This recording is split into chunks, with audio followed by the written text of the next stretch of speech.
एक चुटकी सिंदूर की कीमत तुम क्या जानो रमेश बाबू। শাহরুখ খান যদি পাশে দাঁড়ায় আমি বল রেখে তার পাশে যে ছবি তুলতে চলে যাব। আমাদের ক্যাচ ধরার টাইমটা খুব ফানি হচ্ছে, আর সব থেকে বেশি মজার ব্যাপার হচ্ছে এখানে হাইটের অনেক অনেক অনেক লম্বা, অনেক অনেক ছোট, তো সবাইকে আসলে যখন লাফিয়ে লাফিয়ে বল ধরছি নিনজা হাতুড়ির মতো মনে হচ্ছে এক একটু।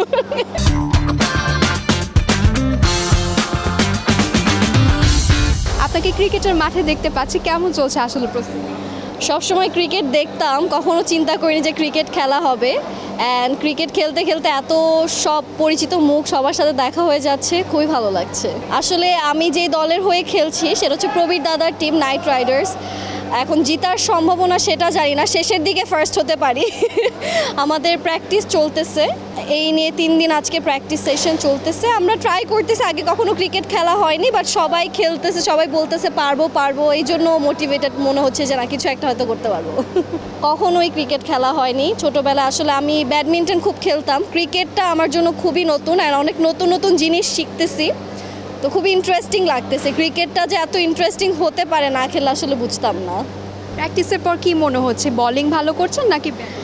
আই থিঙ্ক আমি খুব ভালো ক্যাচ ধরি, আর হচ্ছে গিয়ে বলিংটা খুব ভালো খেলছি। ব্যাটিংটা এখনও শেখা হয়নি, প্র্যাকটিস চলছে। ব্যাটিংটা আসলে জানি না, বলতে পারছি না। যদি এরকম হয় যে আপনি বোলিং করছেন আর অপোজিটে শাহরুখ খান দাঁড়ানো, তখন কি করবেন?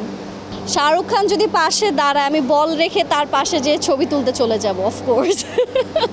তখন তাকে কি বল মেরে আউট করার ট্রাই করবেন না? শাহরুখ খানের জন্য আসলে 7 খুন মাফ। শাহরুখ খানের জন্য সব মাফ।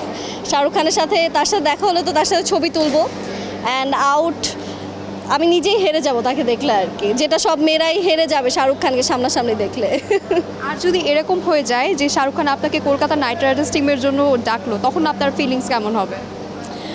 তখন ফিলিংস আসলে এখনও আকাশ কুসুম স্বপ্ন না দেখি, আপাতত বাংলাদেশের এটা খেলি, তারপর হচ্ছে ডিসাইড করব যে ফিউচারে কি হবে।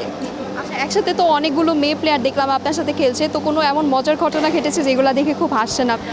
আমাদের ক্যাচ ধরার টাইমটা খুব ফানি হচ্ছে, আর সব থেকে বেশি মজার ব্যাপার হচ্ছে এখানে হাইটের অনেক অনেক অনেক লম্বা, অনেক অনেক ছোট, তো সবাইকে আসলে যখন লাফিয়ে লাফিয়ে বল ধরছি নিনজা হাতুড়ির মতো মনে হচ্ছে এক একটু।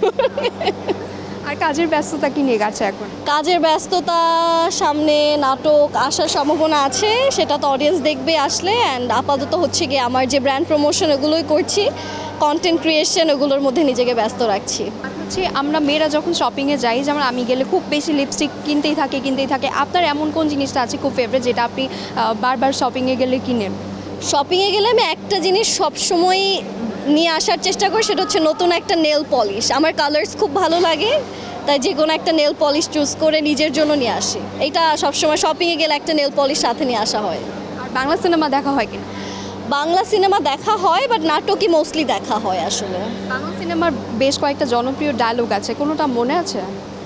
আমি রিসেন্টলি দাগি দেখেছি, সেটাতে বলেছিল যে আল্লাহর সবই সুন্দর, আকাশ সুন্দর, বাতাস সুন্দর, মেঘও সুন্দর, খুব ভালো লেগেছে, তো ওই ডায়লগটাই মাথার মধ্যে চলে আসছে।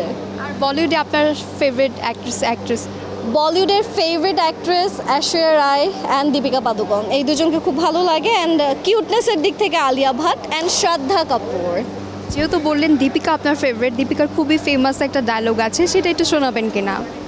এক চুটকি সিন্দুর কি कीमत तुम क्या जानो रमेश बाबू।